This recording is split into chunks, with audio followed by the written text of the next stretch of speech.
Governor, governor general और viceroy, तीन नाम, तीन पद, लेकिन तीनों अलग। कंफ्यूज? चलिए बताती हूँ 1 मिनट में।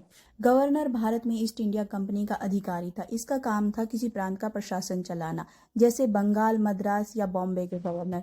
बंगाल का पहला गवर्नर था रॉबर्ट क्लाइव। 1757 से 73 तक ये चला। फिर आया 1773 में रेगुलेटिंग एक्ट। इसने गवर्नर का नाम बदलकर कर दिया गवर्नर जनरल। ने गवर्नर जनरल की शक्ति बढ़ा दी और मद्रास और बॉम्बे के गवर्नर को इसके अधीन कर दिया।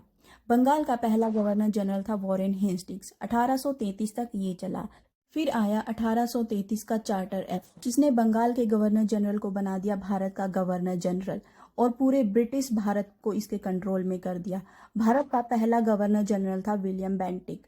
ये चला 1858 तक। फिर 1857 की क्रांति के बाद आया भारत शासन अधिनियम 1858।